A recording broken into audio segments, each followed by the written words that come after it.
SQLோட 10வது வகுப்புல இருக்கிறோம். இந்த கிளாஸ்ல வியூனா என்ன? அந்த வியூவ எப்படி நம்ம டேட்டாபேஸ்ல கிரியேட் பண்றது அப்படின்னு சொல்லி ஒரு டெமோவா பார்க்க போறோம். சரிங்களா? முதல்ல வியூனா என்ன? இந்த விர்ச்சுவல் டேபிள் அப்படின்னு சொல்லுவாங்க. அதாவது ஆக்சுவலா உள்ள டேட்டாபேஸ்ல இருந்து விர்ச்சுவல் டேபிள் அப்படிங்கிறத கிரியேட் பண்ற ஒரு ப்ராசஸ்க்கு பேரு தான் வியூ அப்படின்னு சொல்லுவாங்க. ஆக்சுவல் டேபிள்னா என்ன? நம்ம டேட்டாபேஸ பொறுத்தவரைக்கும் நம்ம கிரியேட் பண்ணக்கூடிய எல்லா டேபிளுமே ஆக்சுவல் டேபிள். அதாவது ரியல் டேபிள்ன்னு சொல்லுவாங்க. இந்த ரியல் டேபிள்ல தான் ஆக்சுவலான டேட்டாவும் இருக்கும். நம்ம கிரியேட் பண்ணக்கூடிய எல்லா காலமும் இருக்கும். ஒரு டேபிள்ல ஒரு 500 காலம் இருக்குன்னு நெனச்சுக்கோங்களேன். நம்ம ஒவ்வொரு டைமும் அந்த டேபிள ஹிட் பண்ணும்போது, அதோட பெர்ஃபார்மன்ஸ் அப்படிங்கிறது வந்து ரொம்ப கம்மியா தான் இருக்கும். சரிங்களா? அதனால நம்ம மேக்ஸிமம் ஒரு டேபிள்ல பார்த்துக்கிட்டீங்கன்னா, ஒரு 5லிருந்து 10 காலம் வேல்யூஸ் தான் நம்ம மெஜாரிட்டியா யூஸ் பண்ணுவோம். சரிங்களா? அப்படி யூஸ் பண்ணக்கூடிய காலம நம்ம செலக்ட் பண்ணி, அந்த காலம்க்கு மாத்திரம் நம்ம ஒரு வியூ அப்படிங்கிறத கிரியேட் பண்ணிக்கிட்டோம்னா, அந்த வியூல இருந்து நம்மளுக்கு தேவையான டேட்டாவ நம்ம எடுத்துக்க முடியும். சரிங்களா? அந்த வியூவ எப்படி கிரியேட் பண்றது அப்படின்னு சொல்லி நம்ம இப்ப டெமோ பார்க்க போறோம். முதல்ல டேட்டாபேஸ கனெக்ட் பண்ணிக்கோங்க. கனெக்ட் பண்ணிட்டு அதுல நீங்க டேபிள் அப்படிங்கிறத பார்த்தீங்கன்னா, பேஷண்ட் அப்படிங்கிற டேபிள நம்ம கிரியேட் பண்ணி வச்சிருக்கிறோம். சரிங்களா? அதுல என்னென்ன டேட்டாலாம் இருக்கு அப்படின்னு சொல்லி உங்களுக்கு எக்ஸிக்யூட் பண்ணி காட்டுறேன். 4 ரோ ஆஃப் டேட்டா இருக்கு. சரிங்களா? அதாவது பேஷண்ட் என்ரோல்மென்ட் நம்பர் அப்படிங்கிறது பிரைமரி கீ. அந்த பிரைமரி கீ வந்து யூனிக்கா இருக்கணும்.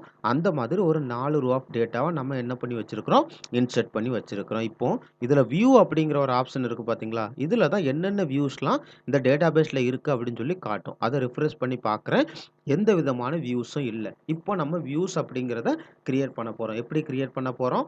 இப்போ நீங்க இந்த கொயரிய பார்த்தீங்கன்னா, create R replace view. View name என்னது? பேஷண்ட் வியூ அப்படின்னு வச்சிருக்கிறேன். சரிங்களா? அதாவது வியூங்கிற மாரி நம்மளுக்கு புரிஞ்சுக்கிறதுக்காக நான் பேஷண்ட் வியூ அப்படின்னு வச்சிருக்கிறேன். என்னதுக்கு? செலக்ட் எந்தெந்த காலம்லாம் அந்த டேபிள்ல இருந்து எடுக்க போறோம்னா, enrolment number, name, age, gender, date of birth, mobile number, address, டிசீஸ்லாம் எனக்கு தேவையில்ல. சரிங்களா? அதெல்லாம் வந்து நான் எப்போவாவது தான் யூஸ் பண்ணுவேன். ஆனா, இந்த 5 காலம் வேல்யூமே நான் எப்பவுமே யூஸ் பண்ணுவேன். சரிங்களா? அதனால இதுக்கு மாத்திரம் நான் வியூ கிரியேட் பண்ண போறேன். சரிங்களா? அதாவது இதுல டேபிள் நேமையும் நம்ம மென்ஷன் பண்ணணும். அத மறந்துறக்கூடாது. சரிங்களா? இப்போ எக்ஸிக்யூட் பண்றேன். சரிங்களா? வியூ பேஷண்ட் கிரியேட்டட்ன்னு வந்துருச்சு. சரிங்களா? அத கமிட் குடுத்துக்கிறேன். குடுத்துட்டு, இப்ப நீங்க இந்த வியூஸ ரிஃப்ரெஷ் பண்ணி பார்த்தீங்கன்னா, நம்ம கிரியேட் பண்ண வியூஸ் வந்துருச்சு. சரிங்களா? இப்போ இந்த வியூஸ்ல உள்ள டேட்டாவ நம்ம பார்க்க முடியுமா? எப்படி பார்க்கலாம்? அதுக்கு தான் நீங்க செலக்ட் கொரி எக்ஸிக்யூட் பண்ணி பார்க்கணும். அதாவது செலக்ட் ஸ்டார் ஃப்ரம் அந்த வியூ நேம போடணும். சரிங்களா? இப்போ நீங்க அந்த டேபிள் நேம போடணும் அப்படிங்கிற அவசியம் இல்ல. நம்ம வியூ கிரியேட் பண்ணி வச்சிருக்கிறோம். அதனால வியூல இருந்து டேட்டாவ என்ன பண்ணி பார்த்துக்கலாம்? நம்ம செலக்ட் பண்ணி பார்த்துக்கலாம். சரிங்களா? இப்போ வியூஸ்ல வந்து நம்ம குடுத்திருக்கக்கூடிய காலம்ல இருந்து டேட்டாவ மாத்திரம் எடுத்து தருது. சரிங்களா? ஆக்சுவல் டேட்டா டேபிள் வந்து பேஷண்ட். ஆனா, நம்ம அதுக்கு ஒரு வியூ கிரியேட் பண்ணி, அந்த வியூல இருந்து டேட்டாவ எடுத்து பார்க்குறோம். சரிங்களா? இப்போ ஒரு சிலருக்கு ஒரு சில கேள்வி வரலாம். வியூ அப்படிங்கிறத கிரியேட் பண்ணிட்டோம். அந்த வியூ மூலமா நம்ம வியூ டேபிள் இதுதான் வியூ டேபிள்ன்னு சொல்லுவோம். இது வந்து ஆக்சுவல் டேபிள். அதாவது ரியல் டேபிள். இந்த வியூ டேபிள் மூலமா நம்ம ரியல் டேபிள்ல டேட்டாவ இன்சர்ட் பண்ண முடியுமா? டேட்டாவ அப்டேட் பண்ண முடியுமா?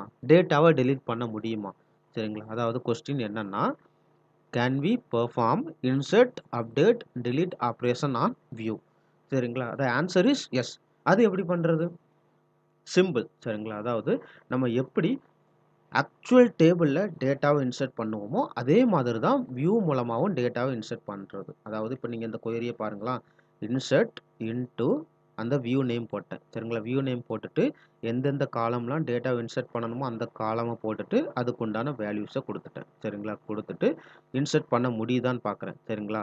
எக்ஸிக்யூட் பண்ணி பார்க்குறேன். 1 ரோ இன்சர்ட்ன்னு வந்துருச்சு. சரிங்களா? எதுல இன்சர்ட் ஆயிருக்கு?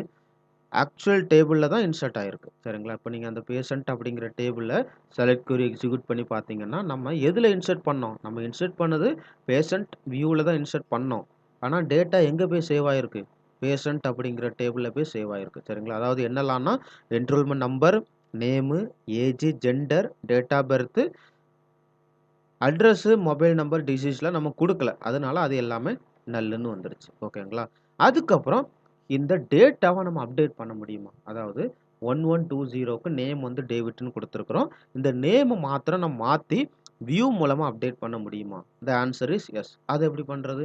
அதே மாதிரி எப்படி நீங்க ரியல் டைம் டேபிள்ல கொயரி எக்ஸிக்யூட் பண்ணுவீங்களோ, அதே மாதிரி தான் இந்த வியூலயுமே டேட்டா எக்ஸிக்யூட் பண்ணணும்.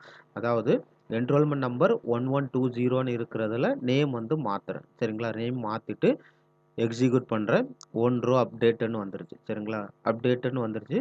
ஆக்சுவல் டேபிள நான் எக்ஸிக்யூட் பண்ணி பார்க்குறேன். ஓகேங்களா? அதே மாதிரி அந்த நேம் அப்படிங்கிறது மாறிடுச்சு. ஓகேங்களா? இப்போ நான் டேட்டாவ டெலீட் பண்ண முடியுமா? அதே மாதிரி டெலீட் query எக்ஸிக்யூட் பண்றேன். ஓகேங்களா? டெலீட் query எக்ஸிக்யூட் பண்றேன். எக்ஸிக்யூட் பண்ண உடனே 1 ரோ டெலீட்டட்ன்னு வந்துருச்சு. ஓகேங்களா? எதுலருந்து டெலீட் ஆயிருக்கு? ஆக்சுவல் டேபிள்ல இருந்து டேட்டா டெலீட் ஆயிருக்கு. ஓகேங்களா? இப்போ உங்களுக்கு புரிஞ்சிருக்கும்னு நினைக்கிறேன். எப்படி ஒரு வியூ கிரியேட் பண்றது, அதுல எப்படி நம்ம insert, update, delete statement execute பண்றது அப்படின்னு சொல்லிட்டு. இப்போ கடைசியா ஒரு கொஸ்டின். என்ன question? Can we create view without real table? அதாவது இது வந்து பேஷண்ட் அப்படிங்கிறது ரியல் டேபிள். இந்த ரியல் டேபிள் இல்லாம நம்மளால வியூ கிரியேட் பண்ண முடியுமா?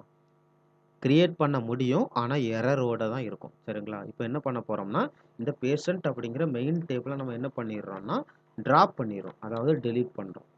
டிராப் டேபிள் அந்த டேபிள் நேம் குடுக்குறேன். சரிங்களா? குடுத்துட்டு எக்ஸிக்யூட் பண்றேன். சரிங்களா? அதாவது டேபிள் டிராப்டுன்னு வந்துருச்சு. ஓகேங்களா? இப்போ டிராப் பண்ண பிறகு டேபிள ரிஃப்ரெஷ் பண்றேன். டேபிள் இல்ல. அதே மாதிரி வியூவுமே ரிஃப்ரெஷ் பண்றேன். ஆனா இங்க எரர் காத்திருச்சு பார்த்தீங்களா? எண்ட் சிம்பல் காத்திருச்சு. ஏன்னா இந்த வியூ அப்படிங்கிறது இப்போ இருக்குது. ஆனா அந்த வியூ எதுலருந்து டேட்டாவ எடுக்கும்? பேஷண்ட் அப்படிங்கிற ரியல் டேபிள்ல இருந்து தான் எடுத்திருக்கணும். ஆனா அந்த ரியல் டேபிளே இல்ல. அதனால தான் எரர் காட்டுது. சரிங்களா? இப்போ நீங்க கன்ஃபர்மேஷனுக்கு செலக்ட் query எக்ஸிக்யூட் பண்ணி பாருங்க. எரர் த்ரோ பண்ணும். ஓகேங்களா? இப்படிதாங்க நம்ம வியூ அப்படிங்கிறத கிரியேட் பண்றது, அதை யுட்டிலைஸ் பண்றது. உங்களுக்கு புரிஞ்சிருக்கும்னு நினைக்கிறேன். ஏதாவது டவுட் இருந்துச்சுன்னா கேளுங்க. நன்றி.